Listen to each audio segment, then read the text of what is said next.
Alright guys, I'm here with a bit of information for Dragon Ball Legends. So, wow, I don't even know where to begin. So, the 34th Dragon Ball Legends reveals and stuff has finally ended, and they gave us a ton of information concerning not only the new characters that we're going to be getting, but also 2 events, one brand new event and one update to an event that will be coming into the game periodically.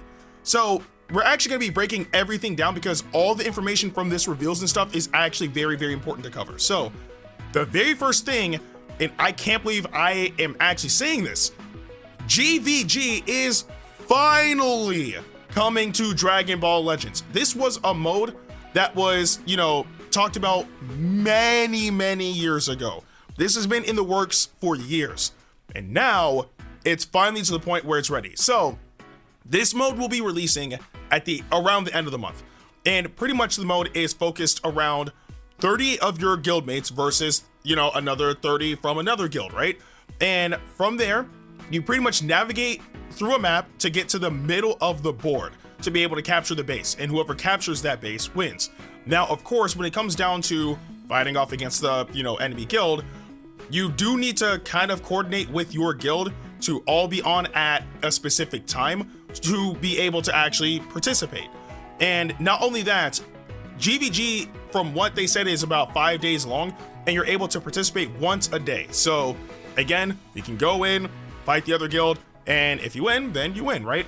And the thing is, there are some restrictions with this mode. You can only participate in this mode if your guild is silver tier or higher. So if you're bronze or lower, you can't participate. But if you're silver and higher, then yes, you can actually participate in this mode.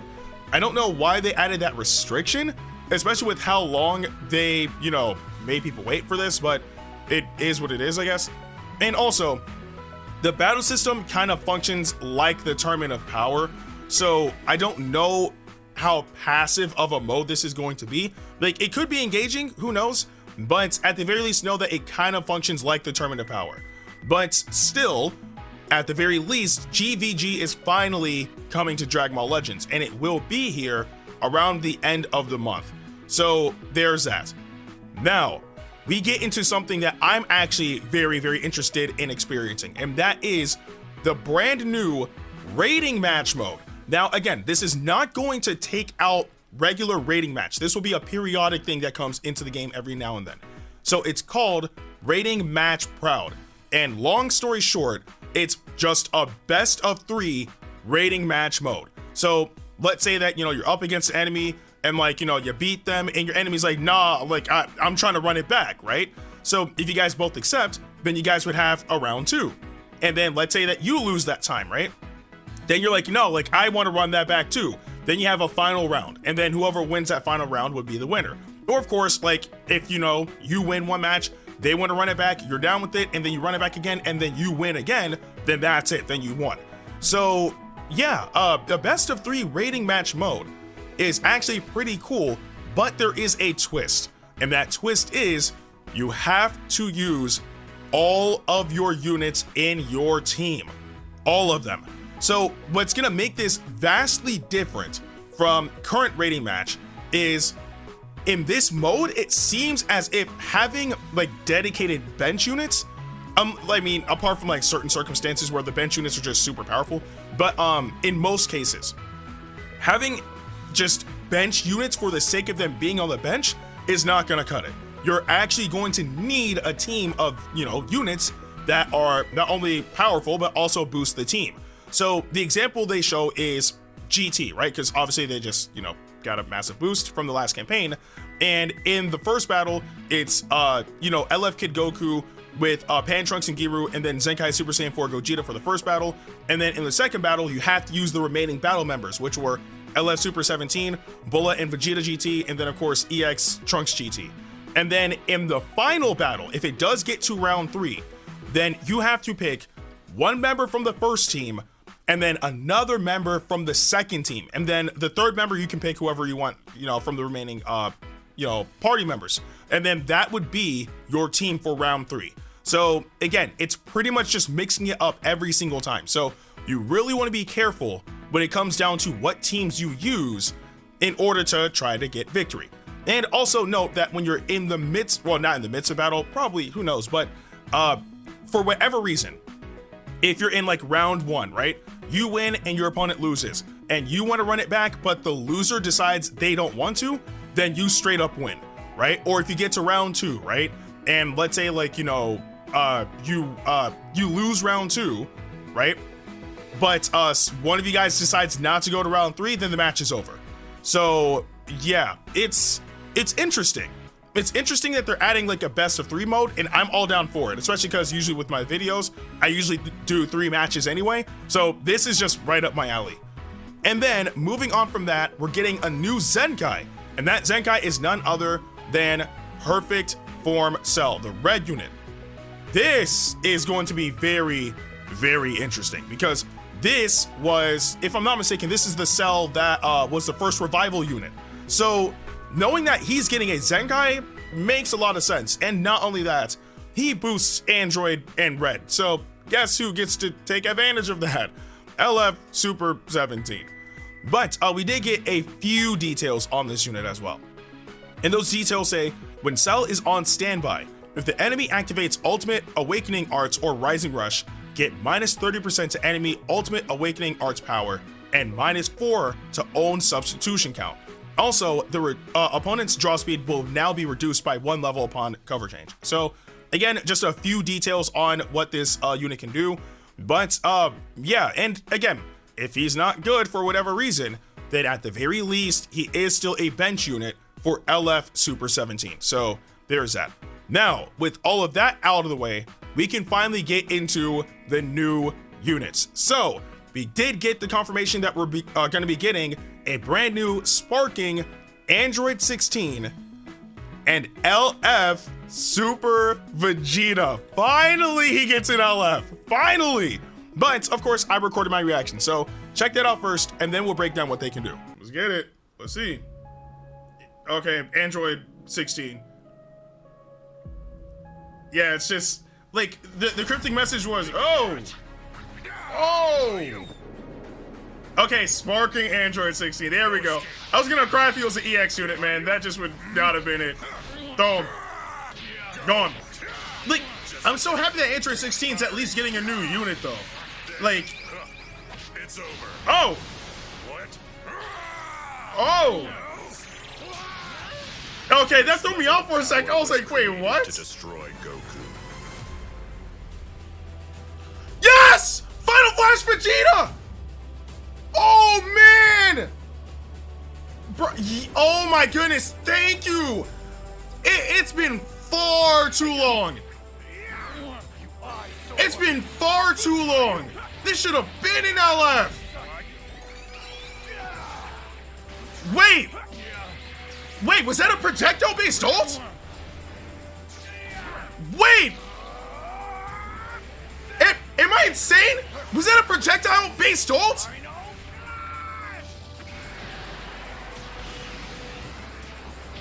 Gone. Whoa. Whoa. I'm actually very excited to see how both of these units are going to work in this current meta, because honestly, they sound pretty good. But starting off with Android 16, it says, of course, Android 16, sparking, he's a green unit and a melee type. And of course, his tag is none other than Android. Z ability 3, plus 30% to tag Android or episode Cell Saga Z base strike, attack, and defense, and plus 15% to tag Android base blast defense during battle. Unique abilities. The following effects occur when battle starts. Plus 90% to damage inflicted, cannot be cancelled. Increases own arts card draw speed by 1 level, cannot be cancelled. Minus 5 to own arts costs, cannot be cancelled. The following effects occur when this character enters the battlefield. Plus 90% to own damage inflicted, cannot be cancelled, activates once. Plus 20% to own strike damage inflicted for 20 timer counts. So, right off the bat, they're saying that when this unit goes in, especially if you lead off the battle with this unit, he's gonna be hitting hard, very hard. And not only that, he's gonna be able to combo for a long while.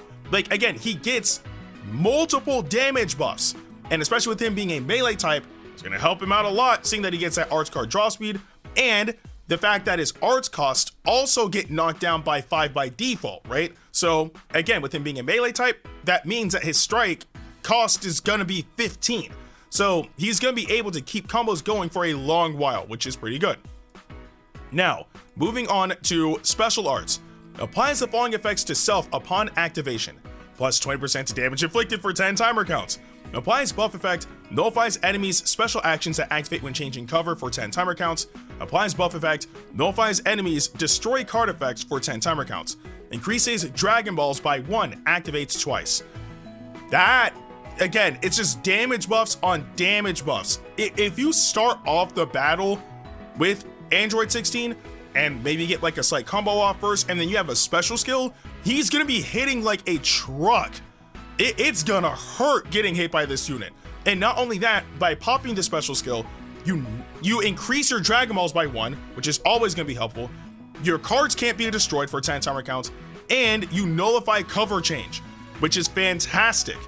So yeah, that sounds very good to me. Applies the following effects to self on hit. Draw a Strike Arts card next, restores ki by 50, comboable arts, Strike Arts, Blast Arts, Special Arts, Special Move Arts, Ultimate Arts, Blast Army when charging forward. So pretty much, you use the special skill, you get all those benefits that I said earlier, on top of getting a guaranteed strike card and a key, and you can follow up with anything. Absolutely any card. Like, I mean, obviously no Awakening card because he doesn't have it, but still, sounds like a really, really good special skill to me. Now, moving on to Special Move Arts. Deals massive impact damage. Applies the following effects to self upon activation. Randomly draws at most 2 new cards when you have 3 or fewer cards. Restores ki by 20, 30% or plus 30% to special move damage inflicted for 3 timer counts. Restores Vanishing Cage by 70%, blast armor charger forward. Oh goodness, okay. So, the special move. Obviously I expect the special move to hit hard, but you get to draw cards. So again, him having the card draw speed, but also having methods of being able to get cards just by using moves, and also getting some key is going to be overall beneficial to this unit. And then not only that, the plus 30 to special move damage inflicted obviously makes the special move hit harder, but you restore your Vanishing Gauge by 70%, which is going to give this unit potential survivability because it'll have opportunities of being able to vanish out of the way a bit constantly, if you will. And on top of that, it has blast armor, so it's relatively safe against, blast arts. Now, this is the part that really threw me by surprise, and I'll explain why. And not only that, it's also the same thing with Super Vegeta, which we'll get into once we get to his portion. But I really want you guys to focus on a particular thing that I'll note after we get to these details. So, Ultimate Arts deals massive impact damage. Applies the following effects to self upon activation. Restores Vanishing Gauge by 70%, plus 30% to ultimate damage inflicted for 3 timer counts. Nullifies enemies, restores health when it reaches 0 effects when this character attacks for 50 timer counts. Cannot be canceled. Let that sink in. Let that sink in. This unit nullifies endurance for 50 timer counts. That is a very, very long time. That's a very long time. So if you don't have units that cancel buff effects, that's going to be devastating against like an opponent. It's just knowing that you're constantly going to have to look out for units to not die because this unit is still nullifying endurance is insane. Very insane. And then, of course, the following effects occur on hit. Increases own arts card draw speed by 1 level for 50 timer counts, cannot be canceled. Plus 30% to own critical rate for 50 timer counts, cannot be canceled. Destroys all of your enemies' cards. Inflicts all enemies with 5 substitution counts. So, yeah. I just want to specify, the first set of things that I said are just upon activation. The second thing, like all the things I just said now, are on hit.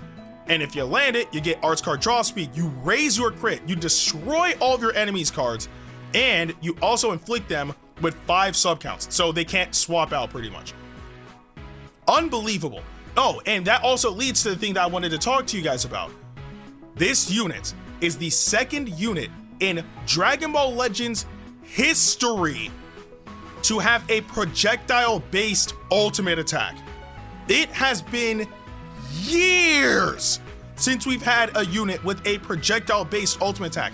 There was only one unit with that ability, and that was the yellow, well, now Zenkai, Super Saiyan 3 Gotenks. He was the only unit in the game with a projectile-based ultimate attack. And that's actually kind of scary because projectile-based ults can be far more viable than strike-based ones. And what I mean by that is because, for example, when it comes down to strike-based ults, obviously a majority of the units in the game have that, but, well, a majority of the units that have ults in the game have that. But obviously you have to be in close range in order to execute that. Having a projectile-based ult means that at long range, you're not safe. One poorly timed sidestep and the opponent throws out the ult and you're done. That's very, very dangerous. Again, so it makes long range no longer a safe option. And of course, if you're in close range, well, what difference does it make? Like, you're still able to execute the ult while you're in close range as well. It has more versatility than a strike-based ult, because with strike, can you use it at long range? Yes, but you would have to quite literally properly time maybe, key blasts or whatever case may be. Like, you'd have to properly time your input of that ult to be able to get through and to hit the opponent. Whereas with a projectile-based ult, it literally just takes one poorly timed tap blast, one poorly timed key blast, one poorly timed sidestep, or whatever the case may be, and you're gonna hit them with the ult. So again, very powerful, something people should be afraid of for sure. I'm very surprised that we're actually getting that now after so many years. Okay, let's move on to the unique abilities. Applies the following effects to self every time when hit with an enemy's arts attack while this character is on the battlefield. Restores health by 5%, activates twice. Activation count resets after character switch, plus 50% to damage inflicted for 10 timer counts. So again, you restore health and you get even more damage just by, getting hit. The following effects occur when changing cover. Reduces enemy key by 30, seals one enemy card slot randomly. The sealed card slot cannot be used for 10 timer counts. So he has the ability to stop combos by sealing a slot. And if you have, for example, an ultimate attack that gets in that slot, well, you're not going to be able to use it. And not only that, they also reduce your key. So again, the ability to stop your combo is there. The following effects occur when this character enters the battlefield. Inflicts enemy with attribute downgrade minus 10% to strike and blast arts power for 10 timer counts. Inflicts enemy with attribute downgrade minus 30% to special move, ultimate, and awaken arts power for 10 timer counts. And seals enemies Rising Rush for 5 timer counts. Again, being able to seal Rising Rush is always going to be good. Always. There is never a scenario where sealing your opponent's Rising Rush is ever bad. Never a scenario where that's bad. And not only that, when the character enters the battlefield, they already get hit with damage debuffs. So again, they're not gonna be able to hit as hard when it comes down to strike and blast. And of course, when it comes down to the special move, ultimate, and awaken arts as well, they're just not gonna be able to hit that hard, which is nice. And again, sealing the Rising Rush is going to be very helpful, especially if he's paired up with a particular unit. Well, that unit being the next unit that we're gonna be talking about, which is none other than LF Super Vegeta. So yes, this unit is finally a thing.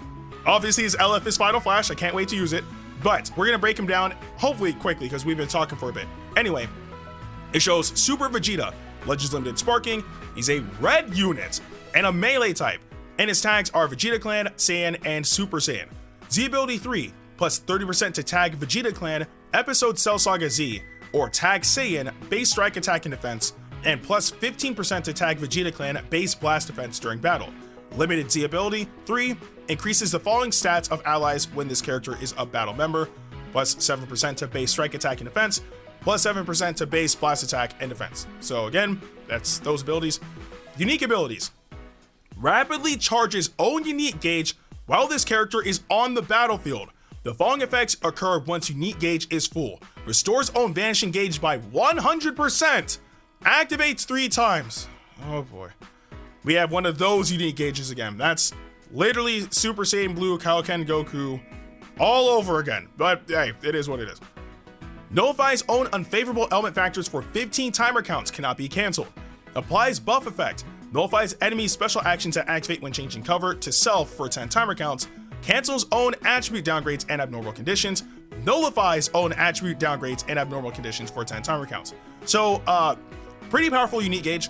And they don't have it like on this list of things, but they said in the reveals and stuff that this character charges their unique gauge while they're in, and it takes 10 timer counts to fully charge the gauge, which means that obviously each timer count it fills by 10%, and once it's filled, then you get all of these abilities, which is nice. Applies the following effects to self while unique gauge is full. Plus 30% to damage inflicted, cannot be cancelled. Increases arts card draw speed by 1 level, cannot be cancelled, which is good. Applies the following effects to self when battle starts. Plus 100% to damage inflicted, cannot be cancelled. Reduces damage received by 70%, cannot be cancelled. Increases arts card draw speed by 1 level, cannot be cancelled. So this is also another unit where if you wanted to start off the battle with him, it's honestly not that bad of an option, especially because he has blast armor on some of his moves, which will help out tremendously. And not only that, again, just being able to keep your arts card draw speed up is gonna help out a ton. Like, having the ability to continue your combo obviously never has been a bad thing, never will be. Now, continuing with more unique abilities, the following effects occur every 3 timer counts while this character is on the battlefield. Restores own health by 3% and ki by 20, plus 20% to damage inflicted up to 60%. Effect resets after character switch. Inflicts enemy with attribute downgrade plus 10% to damage received for 10 timer counts. Inflicts enemy with attribute downgrade plus 3 to all arts cost for 10 timer counts. I mean, plus 3? Like, I mean, sure, like, it'll slightly hinder the opponent, but I don't think plus 3 is really too big of a deal, honestly. Like, there's definitely ways to get around that, so I don't know about that one, like, we'll have to see, but everything else, though, actually sounds pretty good. Like, it gives you the ability to continue dealing damage against the opponent, and in the process, be able to heal yourself and get some keys, so that's good. Applies the following effects to self when battle starts. Charges unique gauge by 30%. Okay, cool. So, when the battle starts, Vegeta already starts off with 30% of his gauge full, so you just have to wait 7 timer counts, and then you get all those buffs and whatnot, so that's good. The following effects occur when enemy performs a cover change while this character is on the battlefield. Plus 15% to damage inflicted for 10 timer counts.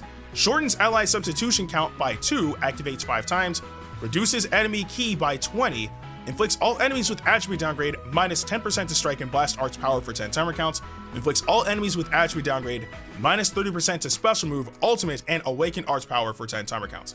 So pretty much don't try to cover change while this unit is in. Obviously you can, right? But if you do, all these debuffs is pretty much gonna go towards the opponent's team. So obviously if you're up against this Vegeta, be very careful.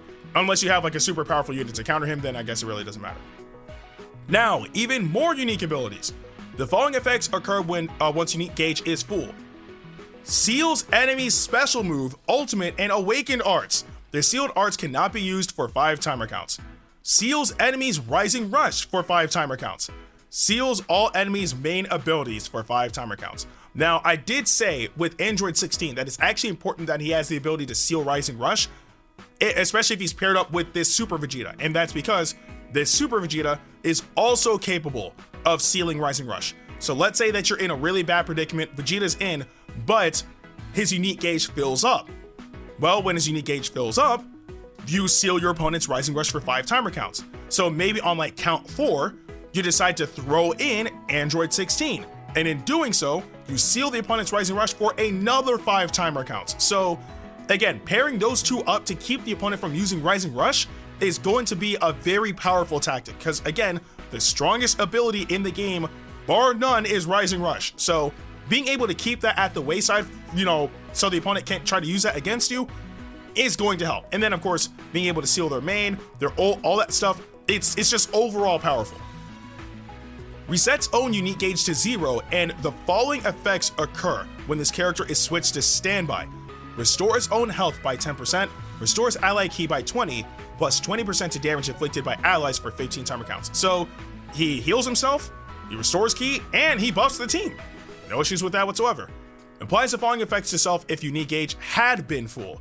Restores health by 10%, shorten substitution count by 4. So again, just more benefits of the unique gauge, and so far it's sounding pretty good. All right, now we move on to the last bit of unique abilities. The following effects occur when this character enters the battlefield. Draw a Strike Arts card next. It restores own ki by 20, plus 60% to damage inflicted cannot be cancelled, activates once, plus 50% to the next Strike Arts damage inflicted cannot be stacked, plus 2 to all enemies' substitution counts. Wow, okay. So, pretty much, you're gonna be dealing all sorts of strike damage. Like, again, pairing him up with 16 just makes a ton of sense because of the type of strike damage that they'll be able to inflict. And not only that, giving them like that plus 2 to all enemies makes getting that Strike Arts card next relatively safe, unless you're up against some units that have like a particular unique gauge, like, you know, for example, Ultra UI Sign Goku, where that wouldn't really help. But that Strike Arts is gonna hit hard. So you probably could use that to try to trap like Ultra UI Sign Goku, like let's say his unique gauge is down and you're already starting a combo, and then you throw in Vegeta, the opponent can't take him out because of the 2 timer counts. So you could probably use the opportunity to deal that massive strike damage against him, and then afterwards you obviously gotta be careful because of cover changes. And now we get to special arts. Randomly draws 1 new card, restores own ki by 50, charges own unique gauge by 20%, plus 15% to damage inflicted for 15 timer counts, plus 15% to own health restoration for 15 timer counts, minus 15 to the next special move arts cost cannot be stacked, randomly destroys 2 enemy cards. Okay, sounds pretty good. You get ki, you get to charge your unique gauge, and you draw a new card. Plus you get damage buffs, health buffs, you get to lower the cost of your special move, like, and you get to sabotage your opponent. That sounds good to me. And then finally, main ability. Draw the ultimate arts card, Final Destruction next. Restores own health by 25% and ki by 50, charges own unique gauge by 50%, restores own vanishing gauge by 100%, applies buff effect, nullifies enemies' special actions that activate when changing cover to self for 10 timer counts, reduces enemies' Dragon Balls by 1, requirements 25 timer counts must elapse. And of course, 2 things that I should note. 1, obviously is an elf unit, of course his ult nullifies endurance. And 2, this is the 3rd unit to have a projectile-based ult. Yes, both Android 16 and Super Vegeta have projectile-based ults. And I've already discussed earlier on how that's very, very important, like an actual big deal. It's just overall better than a strike-based ult. It's just far more, there's just more utility to a projectile-based ult than a strike-based ult. Again, long range is a safer option, and even if you're in close range, you can still like fire it off like point blank. It's just a safer option all around. It's a really, really big deal. So again, staying at long range, not really gonna be safe for you. Especially if your vanish is gone, it's over. So yeah, all in all though, those were all of the details we had for the new units and the new events coming with this campaign, the Cell Saga Z campaign. But I do want to know what you guys thought about all of this in the comment section below. But with that being said, I'm Ndukauba, like, share, and subscribe, and I'll see you guys in the next video.